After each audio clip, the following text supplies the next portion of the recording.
संक्षिप्त शिव पुराण। शिव शंभो भोलेनाथ महाराज की जय। गणपति बाप्पा मोरिया। संक्षिप्त शिव पुराण का महात्म्य। अध्याय 4। चंचुला की प्रार्थना से ब्राह्मण का उसे पूरा शिव पुराण सुनाना और समय अनुसार शरीर छोड़कर शिवलोक में जा चंचुला का पार्वती जी की सखी एवं सुखी होना। ब्राह्मण बोले, नारी, सौभाग्य की बात है कि भगवान श्री शंकर की कृपा से शिव पुराण की इस वैराग्य युक्त कथा को सुनकर तुम्हें समय पर चेत हो गया है। ब्राह्मण पत्नी, तुम डरो मत, भगवान श्री शिव की शरण में जाओ। शिव की कृपा से सारा पाप तत्काल नष्ट हो जाता है। मैं तुमसे भगवान शिव की कीर्ति कथा से युक्त उस परम वस्तु का वर्णन करूंगा जिससे तुम्हें सदा सुख देने वाली उत्तम गति प्राप्त होगी। शिव की उत्तम कथा सुनने से ही तुम्हारी बुद्धि इस तरह पश्चाताप से युक्त एवं शुद्ध हो गई है, साथ ही तुम्हारी मन में विषयों के प्रति वैराग्य हो गया है। पश्चाताप ही पाप करने वाले पापियों के लिए सबसे बड़ा प्रायश्चित है। सत्पुरुषों ने सबके लिए पश्चाताप को ही समस्त पापों का शोधक बताया है। पश्चाताप से ही पापों की शुद्धि होती है। जो पश्चाताप करता है वही वास्तव में पापों का प्रायश्चित करता है, क्योंकि सत्पुरुषों ने समस्त पापों की शुद्धि के लिए जैसे प्रायश्चित का उपदेश किया है वह सब पश्चाताप से संपन्न हो जाता है।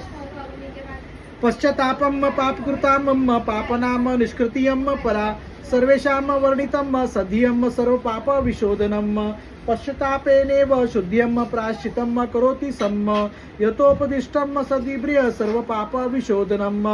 शिव पुराण महात्म्य। अध्याय 3 श्लोक 5 से 6। जो पुरुष विधि पूर्वक प्रायश्चित करके निर्भय हो जाता है पर अपने कुकर्म के लिए पश्चाताप नहीं करता, उसे प्राय उत्तम गति नहीं प्राप्त होती, परंतु जिसे अपने कृत्य पर हार्दिक पश्चाताप होता है वह अवश्य उत्तम गति का भागी होता है, इसमें संशय नहीं। इस शिव पुराण की कथा सुनने से जैसे चित्त शुद्धि होती है वैसे दूसरे उपायों से नहीं होती। जैसे दर्पण साफ करने पर निर्मल हो जाता है, उसी प्रकार इस शिव पुराण की कथा से चित्त अत्यंत शुद्ध हो जाता है, इसमें संशय नहीं है।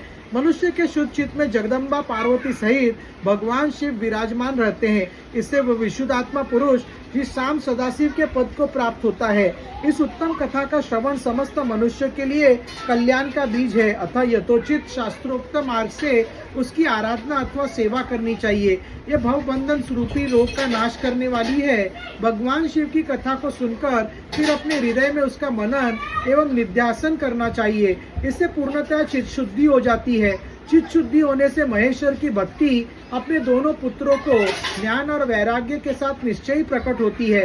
तत्पश्चाताप महेश्वर के अनुग्रह से दिव्य मुक्ति प्राप्त होती है, इसमें संशय नहीं है। जो मुक्ति से वंचित है उसे पशु समझना चाहिए, क्योंकि उसका चित्त माया के बंधन में आसक्त है, वह निश्चय ही संसार बंधन से मुक्त नहीं हो पाता।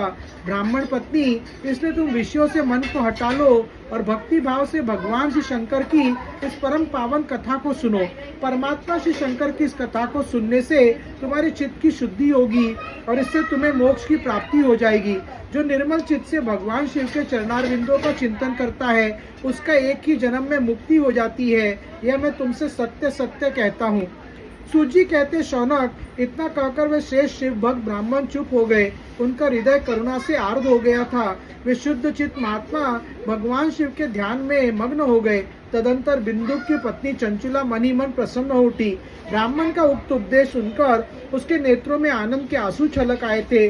वह ब्राह्मण पत्नी चंचुला हर्ष भरे हृदय से उन श्रेष्ठ ब्राह्मण के दोनों चरणों में गिर पड़ी और हाथ जोड़कर बोली, मैं कृतार्थ हो गई। तत्पश्चात उठकर वैराग्य युक्त उत्तम बुद्धि वाली वह स्त्री जो अपने पापों के कारण आतंकित थी, उन महान शिव भक्त ब्राह्मण से हाथ जोड़कर गदगद वाणी में बोली। चंचुला ने कहा, ब्राह्मण, शिव भक्तों में श्रेष्ठ स्वामी आप धन्य हैं, परमार्थदर्शी हैं और सदा परोपकार में लगे रहते हैं, इसलिए श्रेष्ठ साधु पुरुषों में प्रशंसक योग्य हैं। साधु में नरक के समुद्र में गिर रही हूँ, आप मेरे उद्धार कीजिए, उद्धार कीजिए। पौराणिक अर्थ तत्व से संपन्न जिस सुंदर शिव पुराण की कथा को सुनकर मेरे मन में संपूर्ण विषयों से वैराग्य उत्पन्न हो गया। उसी इस शिव पुराण को सुनने के लिए इस समय मेरे मन में बड़ी श्रद्धा हो रही है। सूत जी कहते हैं, ऐसा कहकर हाथ जोड़ उनका अनुग्रह पाकर चंचुला उस शिव पुराण की कथा को सुनने की इच्छा मन में लिए उन ब्राह्मण देवता के सेवा में तत्पर हो वहां रहने लगी। तदंतर शिव भक्तों में श्रेष्ठ और शुद्ध बुद्धि वाले उन ब्राह्मण देव ने उसी स्थान पर उस स्त्री को शिव पुराण की उत्तम कथा सुनाई। इस प्रकार उस गोकर्ण नामक महाक्षेत्र में उन्हीं श्रेष्ठ ब्राह्मण से उसने शिव पुराण की वह परम उत्तम कथा सुनी जो भक्ति, ज्ञान और वैराग्य को बढ़ाने वाली तथा मुक्ति देने वाली है। उस परम उत्तम कथा को सुनकर वो ब्राह्मण पत्नी अत्यंत कृतार्थ हो गई। उसका चित्त शीघ्र ही शुद्ध हो गया। फिर भगवान शिव के अनुग्रह से उसके हृदय में शिव के सगुण रूप का चिंतन होने लगा। इस प्रकार उसने भगवान शिव में लगे रहने वाली उत्तम बुद्धि पाकर शिव के सच्चिदानंदमय स्वरूप का बारंबार चिंतन आरंभ किया। तत्पश्चात समय के पूरे होने पर भक्ति, ज्ञान और वैराग्य से युक्त हुई चंचुला ने अपने शरीर को बिना किसी कष्ट के त्याग दिया। इतने में त्रिपुर शत्रु भगवान शिव का भेजा हुआ एक दिव्य विमान द्रुत गति से वहां पहुंचा, जो उनके अपने गणों से संयुक्त और भांति भांति के शोभा साधनों से संपन्न था। चंचुला उस विमान पर आरूढ़ हुई और भगवान शिव के श्रेष्ठ पार्षदों ने उसे तत्काल पुरी में पहुंचा दिया। उसके सारे मल धुल गए थे। वह दिव्य रूप धारिणी दिव्यांगना हो गई थी। उसके दिव्य अवयव उसकी शोभा बढ़ाते थे। मस्तक पर अर्ध चंद्रमा का मुकुट धारण किए वह गौरंगी देवी शोभाशाली दिव्य आभूषणों से विभूषित थी। शिवपुरी में पहुंचकर उसने सनातन देवता त्रिनेत्रधारी महादेव जी को देखा। सभी मुख्य देवता उनकी सेवा में खड़े थे। गणेश, भृंगी, नंदीश्वर तथा वीरभद्रेश्वर आदि उनकी सेवा में उत्तम भक्ति भाव से उपस्थित थे। उनकी अंग कांति करोड़ों सूर्यों के समान प्रकाशित हो रही थी। कंठ में नील चिन्ह शोभा पाता था। 5 मुख और प्रत्येक मुख में 3-3 नेत्र थे। मस्तक पर अर्धचंद्राकार मुकुट शोभा देता था। उन्होंने वामंग भाग में गौरी देवी को बिठा रखा था, जो विद्युत पुंज के समान प्रकाशित थी। गौरपति महादेव जी की कांति कपूर के समान गौर थी।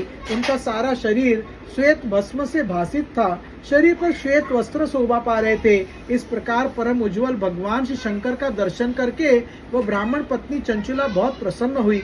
अत्यंत प्रीति युक्त होकर उसने बड़ी उतावली के साथ भगवान को बारंबार प्रणाम किया। फिर हाथ जोड़कर वह बड़े प्रेम, आनंद और संतोष से युक्त हो विनीत भाव से खड़ी हो गई। उसके नेत्रों से आनंद आश्रुओं की अविरल धारा बहने लगी तथा संपूर्ण शरीर में रोमांच हो गया। उस समय भगवती पार्वती और भगवान श्री शंकर ने उसे बड़ी करुणा के साथ अपने पास बुलाया और सौम्य दृष्टि से उसकी ओर देखा। पार्वती जी ने तो दिव्य रूप धारिणी बिंदुका प्रिया चंचुला को प्रेम पूर्वक अपनी सखी बना लिया। वह उस परमानंद घन ज्योति स्वरूप सनातन धाम में अविचल निवास पाकर दिव्य सौख्य से संपन्न हो अक्षय सुख का अनुभव करने लगी। संक्षिप्त शिव पुराण महात्म्य अध्याय 4। श्री शंभो भोलेनाथ महाराज की जय। श्री पार्वती माता की जय। श्री गणपति बप्पा मोरिया। श्री नंदीश्वर महाराज की जय।